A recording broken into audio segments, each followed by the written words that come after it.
Alors, vous êtes de la société civile. Le ministère qui vous concerne, c'est directement le ministère de l'administration territoriale et de la décentralisation qui était géré par le général Ibrahima Khalil Condé, qui est affecté à gérer d'autres fonctions. Aujourd'hui, ce département se voit nouveau parce il faut signaler l'arrivée de la dame de fer, Mme Kamara Dianabou Touré, qui était jusqu'à la directrice générale des élections, qui a fait une prouesse.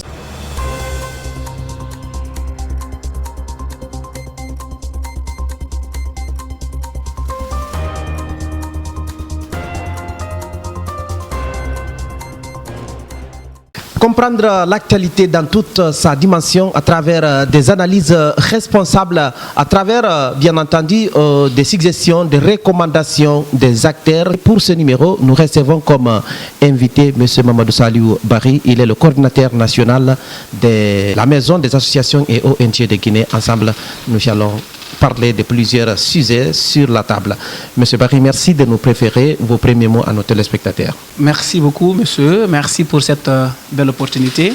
Merci pour surtout ce que vous faites pour ce peuple de Guinée. D'ailleurs, il faut le dire comme ça pour la Guinée, alors, en général.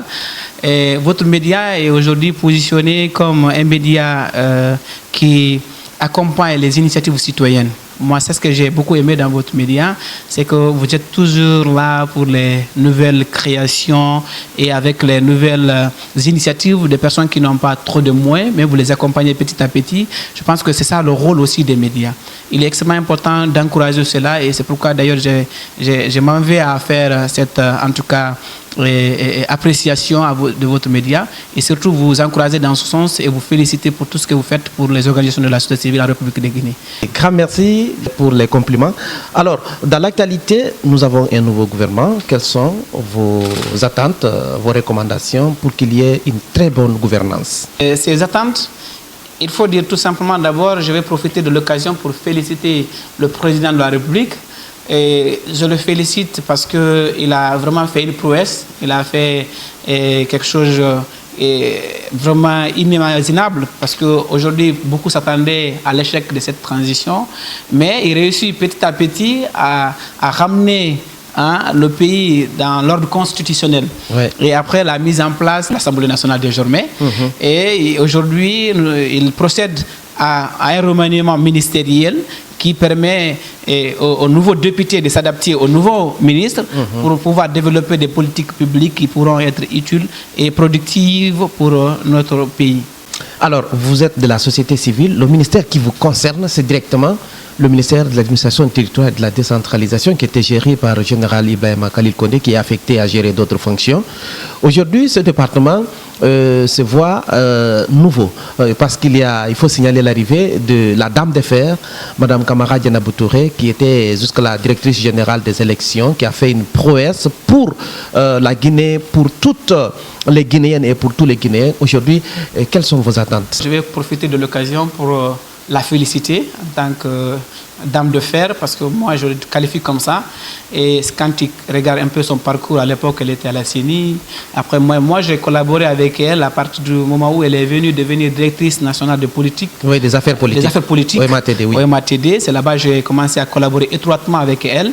Et nous avons signé une convention de partenariat avec le ministre Ibrahima Khalil en question, et général Ibrahima Khalil, qui est dans le cadre de la mobilisation et la sensibilisation des populations guinéennes pour un retour à l'ordre constitutionnel apaisé et réussi. Donc nous avons travaillé avec elle dans ce sens-là. Et après, tout de suite, elle est devenue aussi directrice générale des élections, et où on a directement désormais, au lieu d'être intermédiaire entre le ministre et nous, et en ce moment, donc là, au niveau de la DG, on a travaillé directement, on a signé des conventions de partenariat dans le même cadre de la sensibilisation et la mobilisation sociale. Et nous avons travaillé sur Mamoun, nous avons travaillé sur Bokeh et Kindia, nous avons travaillé sur Farana, et ainsi de suite. Donc nous avons travaillé beaucoup dans la sensibilisation pour éviter les conflits électoraux et tout ce qui pouvait aussi empêcher un peu le retour à l'ordre constitutionnel. Donc c'est pour dire que tout simplement l'espoir est grand, les attentes sont énormes, surtout en ce qui concerne l'obtention des agréments au niveau des MATD. Oui, bien sûr. D'ailleurs, vous êtes à la tête d'une fêtière de la société civile. Exactement. Certainement, vous avez des défis par rapport aux associations et ONG qui sont membres. Qui sont membres, Il y a tellement de jeunes qui viennent ici nous demander de services. Mais sur le coordinateur national, il faut nous faciliter la tâche. On veut avoir un agrément, on veut un agrément. Parfois, maintenant, nous demandons à ce que ces organisations sont en règle et respectent toute la procédure, toutes les demandes faites par le MATD. Mais malheureusement, parfois, ça prend assez de temps et parfois, ça ne sort même pas. Donc, je pense qu'avec son arrivée, ça va nous faciliter un peu et surtout les orientations et les campagnes de sensibilisation pour permettre aux gens aussi de comprendre qu'il est important, comme je suis en train de le faire à tout moment au niveau de la morgue ici, faire comprendre aux gens et peuvent commencer à travers des agréments au niveau communal, au niveau régional, et ainsi de travail en attendant et de trouver un agrément national. Ce n'est pas parce que tu n'as pas un agrément national que tu ne peux pas travailler dans le pays. Il est important d'avoir un agrément local, d'abord qui t'identifie, qui te permet d'avoir un certain nombre de jalons pour permettre au MATD aussi, parce qu'il ne faut pas occulter ça, et de vraiment voir est-ce que vraiment votre organisation est fiable, est-ce qu'elle est efficace, est-ce qu'elle peut être productive, est-ce qu'elle n'est pas derrière elle quelque chose qui n'est pas en lien avec la société civile. Donc je pense qu'il est important aussi parfois que nous, les organisations de la société civile, nous comprenions cela et que nous fassions preuve de résilience et surtout de patience et commencer par les communes, les régions avant d'arriver au niveau national. Parce qu'on a besoin d'être grand pour en tout cas réaliser une grande activité sur l'ensemble du territoire. Si c'est le début, commencer par la région de Conakry ou bien par sa propre commune, je crois que c'est nécessaire. Et là, on n'en a pas besoin de partir au ministère de l'administration du territoire. Non, on n'a pas besoin. Très bien. Autre fait marquant de l'actualité, c'est le décès de Mamadou Djoumaba, l'emprisonnement de plusieurs candidats qui sont accusés, en tout cas, d'avoir effectué des fraudes lors du baccalauréat unique. Alors, la question est de savoir, on en a trop parlé de cette triste nouvelle. Concrètement, est-ce qu'il est nécessaire de repenser sur les mécanismes de prévention et de répression de la fraude scolaire? Non, c'est imminent et c'est déjà urgent. Il faut repenser carrément au processus, en tout cas au type de sanctions qu'on peut attribuer aux élèves fraudeurs. Parce qu'on ne peut pas s'en passer, mais il est important de sanctionner, mais la sanction doit être proportionnelle. Et si la sanction aussi... D'ailleurs, ce n'est même pas une question de sanction. Et l'état de droit doit exister. Parce que même si quelqu'un est en prison, il doit être vraiment respecté, il doit être protégé et jusqu'à la fin de sa sanction pénale. Mais mettre quelqu'un en prison, l'abandonner d'autant plus qu'on était au courant déjà qu'il est malade, je pense que c'est déjà quelque chose à revoir. Je pense que déjà les autorités compétentes ont pris les dispositions nécessaires pour ça. Et on veut vraiment qu'il y ait vraiment de révision de ces textes qui prévoient de mettre en prison ces jeunes élèves. Donc je pense que ça, c'est une question imminente. Il faut forcément qu'on repense un peu sur le mode de sanctionnement des élèves fraudeurs. Parce que le simple fait de frauder, ça fait très mal. Même en période de classe intermédiaire, si on dit tel élève est fraudé, ça joue sur la personne, à plus forte raison de lui mettre en face de la justice. Oui, évidemment, il faut... Ça, c'est une question aussi à ne pas discuter. C'est pour dire tout simplement on est très attristé par rapport à son décès, à sa disparition. D'ailleurs, je profite de l'occasion pour présenter mes sincères condoléances à sa famille biologique et au peuple de Guinée. Parce que vraiment, c'est une question qui a touché l'ensemble du peuple guinéen, que ce soit à l'interne ou à l'étranger. Donc tout le monde est attristé par rapport à ça. Je pense que les autorités prendront toutes les dispositions nécessaires pour que cela ne se reproduise plus dans notre pays. Très bien, nous voilà dans la 10e législature. Quelles sont les recommandations de la société civile? D'abord, merci beaucoup. Nous avons assez formulé de recommandations à l'endroit de cette Assemblée nationale fraîchement installée et dont nous avons eu la chance de prendre part à la session d'inauguration. C'est pour vous dire tout simplement, aujourd'hui, l'attente est grande et à chaque fois, comme un enfant et ses parents, chaque fois l'enfant a besoin de demander quelque chose. Nous sommes les porteurs de voix de sans voix, donc nous parlons au nom des citoyens de nos villages, des quartiers et ainsi de suite, qui aujourd'hui n'ont pas la chance de se faire entendre directement par ces décideurs-là. Et c'est pourquoi nous parlons de ces réalités.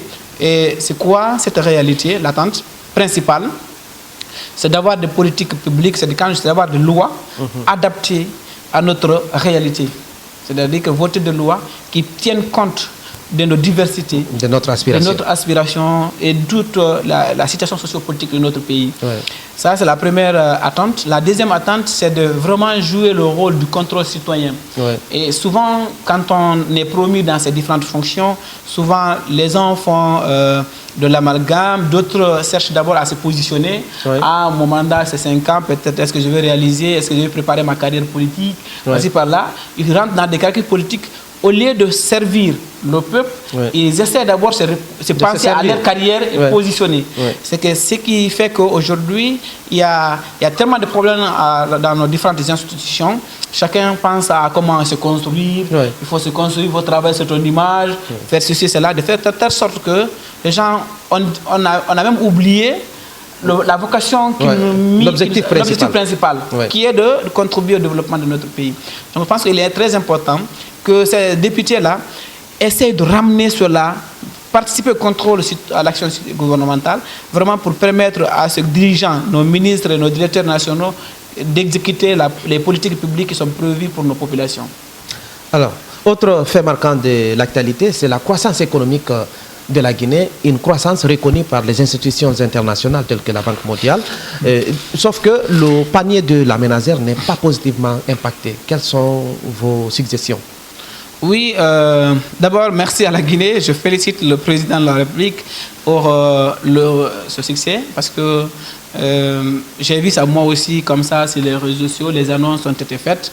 Donc, pour dire tout simplement que la Guinée aujourd'hui est reconnue dans cette comment on appelle ça, qualification. Mais il est important aussi que nous, les citoyens, surtout un monsieur qui est à Sarabou ou à Yukunku ou à Kakoni chez moi, et peut-être quelqu'un qui est à Sigiri là-bas ou qui est à Yomu, puisse aussi sentir cette fierté ou cette nomination de la Guinée. Donc, mais si, par exemple, on fait des grosses annonces, on fait des grandes publicités sur la Guinée, mais qu'à l'interne, il y a des soucis, je pense qu'il faut franchement repenser à ça. Et il faut faire en sorte que ces politiques publiques soient vraiment plus costauds et plus réalistes. Plus réalistes. Voilà. Donc, mais je pense que peut-être aussi, on peut dire que ceux qui ont donné, en tout cas ces chiffres ou cette qualification, se sont référés peut-être des grands projets du président de la République, notamment le projet Simandou. 2040. C'est des macro-projets qui peut-être n'impactent pas tout de suite la population, mais qui montrent que la Guinée est en phase de progression. Je pense que ça aussi, ça peut être une autre réalité. Mais ce qui est important, que cette réalité-là reflète réellement aussi le Guinée. Parce que nous, la terre qu'on transporte là, on ne peut pas la manger. Et ce que nous connaissons, c'est le riz, le maïs et ainsi de suite. Donc il faut que cela soit vraiment tenu en compte. Il faut que ces autorités prennent en tout cas les contreparties de cette terre qui est notamment le ministère du Commerce. Parce que chaque jour, là, les boutiques, magasins, les prix grimpent. On ne sait pas qui est à la base. Impossible de comprendre. Voilà. Parfois, on parle de tout et de rien. Parce qu'on parle de dédouanement, on parle de transport. Et c'est en Guinée, souvent... C'est des spéculations, donc, sans justifier. Il est important que l'État, dans ce sens-là aussi, pense un peu aux denrées de première nécessité. Donc c'est ça aussi, ça va se permettre aux citoyens de comprendre réellement que la Guinée est en cours de développement. Pour une Guinée plus de solutions et de persévérance, il faut être en contact avec des personnes qui ont des visions pour la Guinée, pour le développement de notre pays. Je rappelle que vous êtes dans votre émission Face au miroir, notre invité Mamadou Saliou Barry, coordinateur national de la Maison des associations et ONG de Guinée. La suite de notre interview, nous allons parler de la situation sociopolitique qui prévaut sur le sol sénégalais, la création de nouveaux partis politiques dirigés par l'actuel président Bassirou Diomaye Faye, l'ami proche d'Ousmane Sonko. Dites-nous comment est-ce que vous voyez cette nouvelle donne politique sénégalaise. Est-ce que c'est une stratégie imminente ou allons-nous encore se confronter à des vieux conflits sociopolitiques qu'a traversé ce pays? Donc je pense que il faut voir cette réalité en deux facettes. La première, c'est une réalité politique. Et l'accord entre deux personnes et l'accord politique. Ouais. C'est extrêmement différent. Et la gestion aussi d'un pays aussi gigantesque. Ça devient une politique automatiquement. Ouais. Et souvent, on peut tomber d'accord sur un fait, parce qu'on est dans la cour, dans la salle de la maison des associations de Guinée. Ouais. Mais quand on quitte ici, on vient au niveau du palais Mohamed V, Ouais. peut-être que les ampoules ne sont pas les mêmes. Ouais. Hein? Les climatiseurs ne donnent pas de la même façon. Donc La réalité change. La réalité change. Et il faut comprendre, et il faut s'adapter au milieu. Et la vie nous enseigne qu'il est important que les humains puissent comprendre que le monde tourne et la vie change et les personnes changent en fonction du milieu. Ouais. Tu comprends un peu. Maintenant que ce changement-là doit être dans l'esprit constructif, c'est-à-dire que dans l'idée de maintenir la vision principale du développement du pays. Ouais. Donc, en tant que leader politique, il ne faut pas regarder des intérêts personnels ou des calculs trop politiciens. Ouais. Ça crée de frustrations, ça crée de problèmes qu'on ne peut même pas imaginer.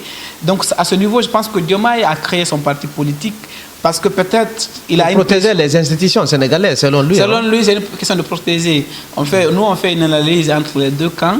Chacun dit ce qu'il pense. Ouais. Parce que souvent, quand on est devant les caméras, on essaie de séduire le public. Ouais. On se prépare au bureau pour aller, allons-y dehors, et dis ça, ne dis pas ça, sinon ça. Et c'est que, pourquoi on te dit dis ça?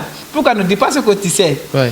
Pourquoi on te dit arrête de dire, ne dis pas l'autre là? C'est pour éviter de faire des erreurs. Parfois, donc c'est des discours maquillés. Ouais. Moi je suis pas dans l'esprit de faire un commentaire sur un discours d'un politicien qui est en face d'un public. Ouais. Moi je vois tes actes. Qu'est-ce que tu poses comme réalité?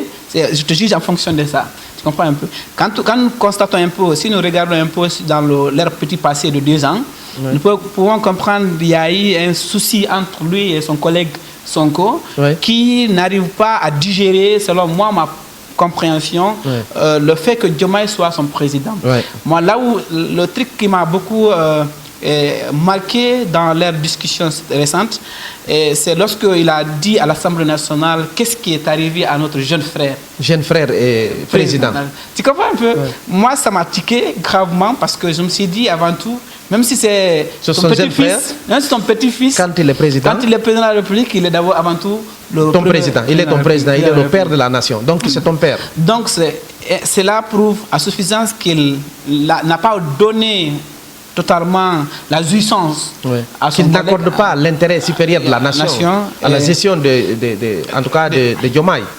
Donc je pense que ça a donné une source de motivation. Parce que souvent les conflits, pour les leaders, au lieu de freiner la carrière d'un leader, le conflit doit être une source d'inspiration pour un leader. Et peut-être que Sonko, Diomaye s'est servi de ces petites lacunes qui existent entre eux au sein du gouvernement pour vraiment se positionner et vraiment dire mais je ne veux pas me permettre à ce que ces messieurs-là me mettent dans le pétrin. Donc il a créé son parti. Et aujourd'hui, ça crée toute une autre forme. Maintenant, la deuxième facette, moi je suis en train de dire, en 2020, lorsqu'ils ont pris le pouvoir, j'étais avec un monsieur qui admirait beaucoup leur couple. Voilà, lui ici, il regarde votre télé, il va témoigner. Ça, il l'avait dit un jour. Il dit, non, c'est différent. En ce moment, c'était vers la fin du mandat de notre professeur. Et les gens disaient, non, c'est différent de la Guinée. Et le Sénégal, ils ont réussi à avoir 2 jeunes leaders. Cela. Je dis, la fin ne sera pas aussi comme ça. Le même jour, ils ont installé. Ils ont gagné l'élection, là, ils ont fait des sorties. On était au salon du monsieur avec qui j'ai changé. C'est la politique. Je dis, la fin ne sera pas comme ça. Parce que quand tu vois comment ils sont venus, il y a parfois de faits sans gré. Oui, bien sûr. Sonko était quelque part obligé de le faire. Parce que lui n'avait pas la possibilité de le faire. C'est pas par consentement, par amour simple. Il a fait. C'est parce que, à l'absence de la maman, on tête la grand-mère. Tu comprends un peu? Donc il a utilisé sa grand-mère parce que sa maman n'était pas là. Bien sûr. Donc c'est pour dire tout simplement, ça ne sera pas pareil. Donc il va falloir juste, c'est une question de maturité politique qui allait permettre à ces deux d'aller vers la fin, d'une bonne fin. Pourquoi je parle de deuxième facette? Est-ce que moi je ne suis pas toujours pessimiste dans leur collaboration? Aujourd'hui, si Sonko ne faisait pas comme ça, peut-être que un autre leader allait propulser tout de suite grandir dans le champ politique sénégalais et que le duo Sonko et autres là, allaient être, comment on appelle, réunis au niveau du gouvernement.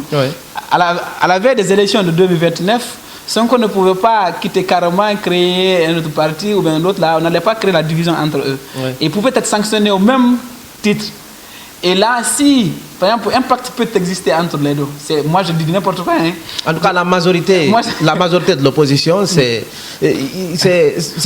compliqué de faire la différence pour le moment, même s'il y a quand même un conflit, une crise entre ces deux personnes ou bien ces institutions. En tout cas, à l'Assemblée nationale, c'est le parti présidentiel, le parti qui a donné naissance à un nouveau changement qui est majoritaire. Et aussi le gouvernement, c'est en fait le gouvernement de Diomaye. Et pour le moment, il n'y a pas une grande différence. Donc, on n'arrive pas concrètement à dévoiler le vrai visage de l'opposition. Est-ce que ce n'est pas aussi une autre politique d'affaiblir les autres voix pour faire un changement de dernière minute? Un changement de dernière minute. Peut-être qu'il peut organiser les élections dans cette allure. Il donne à Sonko. Tu comprends un peu? C'est possible aussi. Sauf que pour le moment, on ne voit pas, on ne voit pas ces chemins, ce tracé. Oui, vous n'allez pas voir parce que c'est purement politique. Il y a eu des coups d'État montés dans ce continent, il faut le dire comme ça. Oui. Hein? Monté par le président, bien sûr. Il y a des coups d'État montés ici, on a dit je suis arrêté, je suis tentant. Donc tout est possible en quelque sorte en politique. Aujourd'hui, ils vont se quereller, ils vont tout faire. Peut-être c'est dans l'esprit de concevoir, tu as dit encore patriote républicain. L'autre dit patriote. Tout est patriote. Tout est patriote. Pour le moment.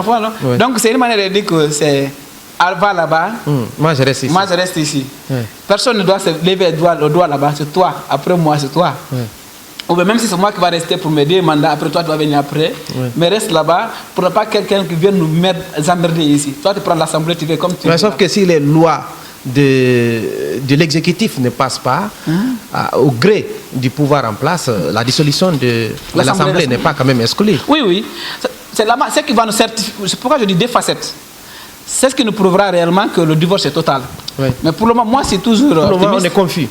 Je suis toujours optimiste que peut-être c'est dans une dynamique de conserver la situation, en tout cas le terrain politique sénégalais. Alors, concrètement, quelles sont vos recommandations pour qu'il y ait de la paix, de l'entente et de la cohésion au Sénégal? Au Sénégal, c'est de garder, chacun doit jouer la politique du développement, comme l'a dit un des discours de Diomaye. Oui, il a dit, même si on est opposé, mais on parle tous du Sénégal. Donc s'ils parlent tous du Sénégal, que personne ne pense à vraiment réprimer. À faire du mal. À réprimer l'autre, mais que chacun joue sa politique, en quelque sorte. Que chacun, parce que moi j'aime beaucoup le paysage politique sénégalais, parce qu'il est vraiment extraordinaire. C'est difficile d'avoir ça en Guinée ou ailleurs. Je veux le dire comme ça, parce qu'il est très difficile d'avoir... Les réalités ne sont pas les mêmes aussi. Les réalités ne sont pas les mêmes. Voilà, la Guinée a fait des traversées que le Sénégal n'en a pas fait. Voilà, donc moi quand je regarde aujourd'hui un Premier ministre limogé vient à l'Assemblée monter et venir après quitter, parfois il abandonne sa fonction du président de l'Assemblée nationale, vient sur le terrain faire la campagne. C'est rare de voir ça dans les pays africains. C'est rare de voir ça. Donc je pense qu'ils sont déjà en avance et il faut les encourager dans ce sens et que nous prions Dieu qu'il nous épargne de tout ce qui est conflit, qui peut engendrer vraiment des victimes. Au même moment, dans ce pays, au Sénégal, l'ex-président Macky Sall veut être candidat au secrétariat général des Nations Unies. Est-ce qu'il a finalement saisi la meilleure opportunité pour venir se rencontrer avec Diomaye en cette période où il y a quand même sous forme de rupture entre Diomaye et Sonko? Est-ce que finalement il a déjà d'ailleurs obtenu le soutien du président actuel, chose qui n'était pas encore là? Est-ce que vous pensez qu'il a toutes les chances pour devenir secrétaire général? Oui, comme tout candidat, nous le souhaitons bonne chance. Avant tout, c'est un monsieur qui a marqué le monde politique sénégalais aussi. Et d'ailleurs qui fait aujourd'hui la fierté de l'Afrique, mais aussi du Sénégal en particulier. Il ne reste que sa candidature, seulement c'est quelque chose qui reste à encourager.